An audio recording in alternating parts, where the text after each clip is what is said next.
GOC-in-C general YK Joshi, corps commander general Harinder Singh ji और यहां मौजूद मेरे सभी बहादुर जवानों, मैं इसे अपना सौभाग्य मानता हूं कि आप लोगों का दर्शन करने का मुझे अवसर प्राप्त हुआ है। मैं यह मानता हूं अपने सेना के जवानों के संबंध में कि वह केवल एक सेना के बहादुर जवान ही नहीं है, बल्कि वह सचमुच भारत की आन बान और शान है।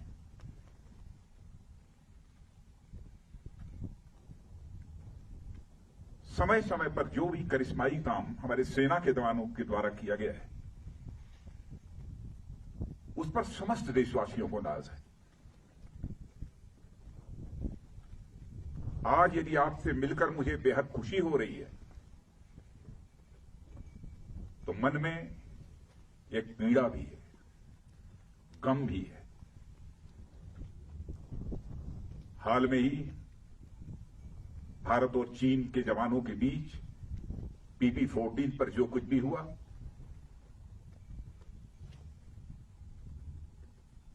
उसमें हमारे कुछ जवानों ने अपना बलिदान देते हुए अपनी सीमा की सुरक्षा की है। उनके खोने का गम है, आपसे मिलने की खुशी है। मैं उनकी स्मृति को स्मरण करना चाहता हूं, उनकी स्मृति को नमन करता हूं, उन्हें मैं हृदय से श्रद्धांजलि अर्पित करता हूं। और मैं ये कहना चाहता हूं कि हिंदुस्तान उनकी शहादत को कभी भूलेगा नहीं। हमारे प्रधानमंत्री जी ने भी आकर दो टूक शब्दों ने कहा है कि उनकी वह शहादत, उनका वह बलिदान किसी भी सूरत में व्यर्थ नहीं जाएगा।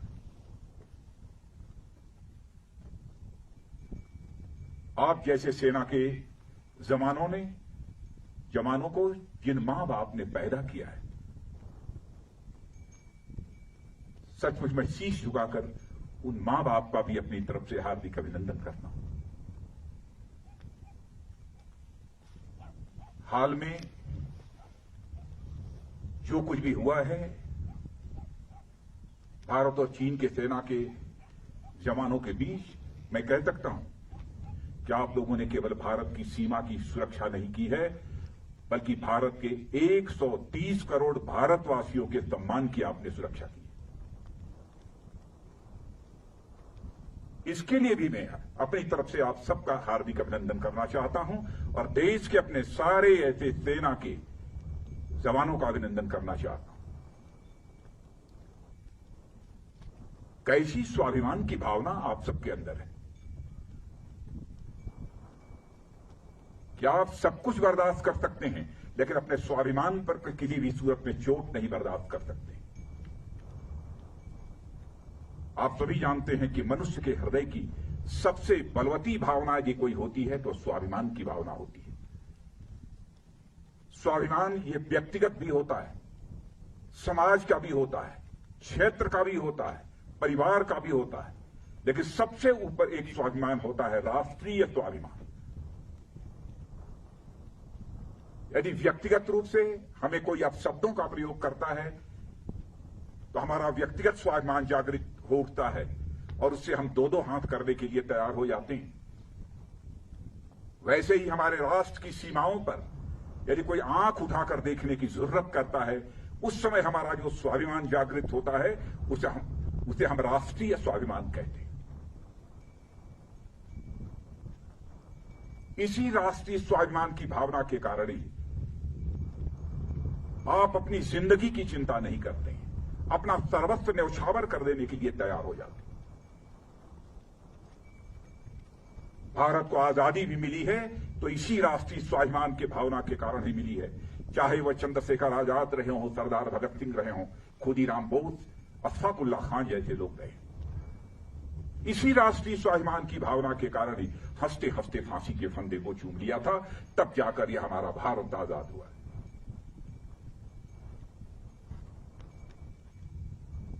जितना भी आपके बारे में कहा जाए वह कम है।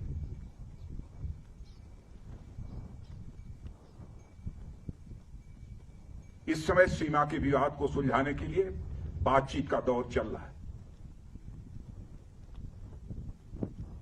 जो कुछ अब तक की प्रगति हुई है बातचीत की,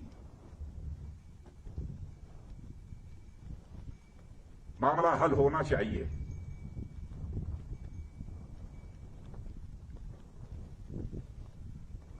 लेकिन कहां तक हल होगा, अभी इस संबंध में मैं पूरे कोई गारंटी नहीं दे सकता हूं। लेकिन मैं इतना यकीन दिलाना चाहता हूं कि भारत की 1 इंच जमीन को भी दुनिया की कोई ताकत छू नहीं सकती है, उस पर कब्जा नहीं कर सकती।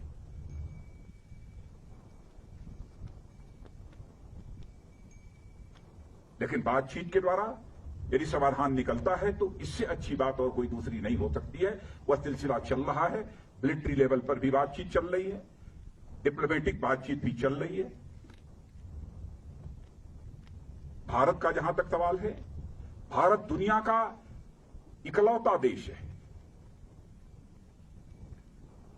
जिसने सारे विश्व को शांति का संदेश दिया है। भारत दुनिया का इकलौता देश है जिसने कि दुनिया के किसी देश पर न तो कभी आक्रमण किया है और न दुनिया के किसी देश की 1 इंच जमीन पर कभी कब्जा किया है। भारत दुनिया का यह इकलौता देश है जिसने भारत की सीमा में रहने वाले लोगों को ही अपने परिवार का सदस्य नहीं माना है, बल्कि पूरे विश्व की धरा पर रहने वाले लोगों को अपने परिवार का सदस्य मानते हुए वसुधैव कुटुंबकम का संदेश सारे विश्व को किसी एक देश ने दिया है तो हमारे और आपके देश भारत ने दिया। हम अशांति नहीं चाहते, हम शांति चाहते। हमारा चरित्र रहा है कि हमने दुनिया के किसी भी देश के स्वाभिमान पर चोट पहुंचाने की कभी कोशिश नहीं की। लेकिन यह भी मैं कह देना चाहता हूं 2 टूक शब्दों में, यदि कोई दुनिया की ताकत हमारे स्वाभिमान पर चोट पहुंचाने की कोशिश करेगी तो उसे किसी ही सूरत पे हम बर्दाश्त नहीं करेंगे, उसका हम मुंहतोड़ जवाब देने के लिए भी तैयार रहेंगे।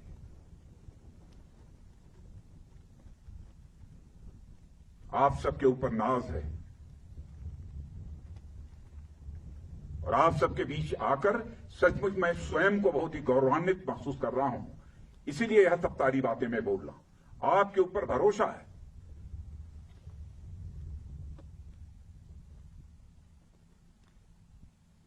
और जिन हमारे जवानों ने अपनी शहादत दी है उसका गम केवल परिवार के लोगों को नहीं है, हम लोगों को भी है, 130 करोड़ भारतवासियों को भी।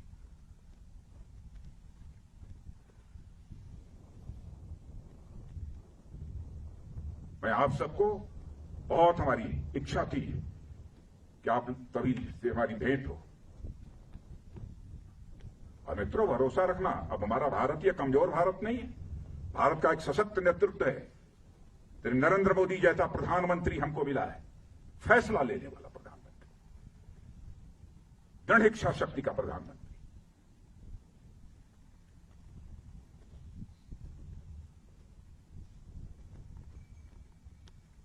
हमारे स्वाभिमान पर कोई चोट नहीं पहुंचा सकता। राष्ट्रीय स्वाभिमान ये हमारी पूंजी है।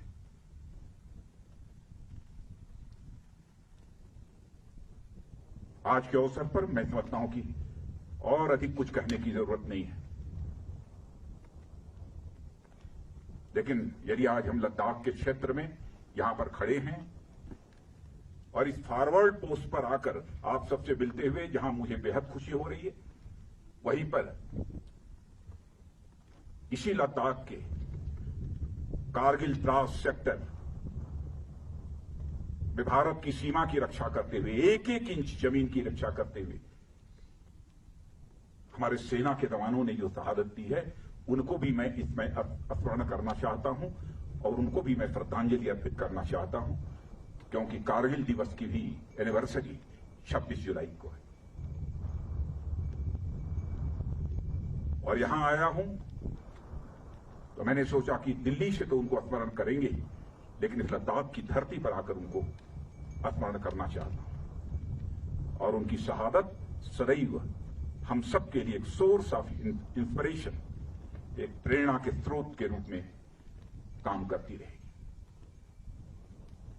इन्हीं शब्दों के साथ पुनः आप सबको हार्दिक शुभकामनाएं देता हूं। आपको, आपका और साथ ही साथ आपके परिवार के सभी सदस्यों का भारत का रक्षा मंत्री होने के नाते शीश झुकाकर अभिनंदन करते हुए अपना निवेदन समाप्त करता हूं। भारत माता की, भारत माता की। एक बार बोलिए, भारत माता की, भारत माता की, भारत माता की, भारत माता की। बहुत बहुत धन्यवाद।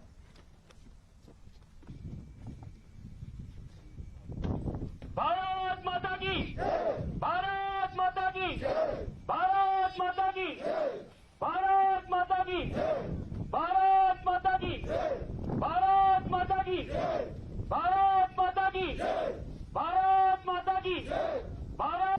आ जाओ, आ जाओ, आ जाओ।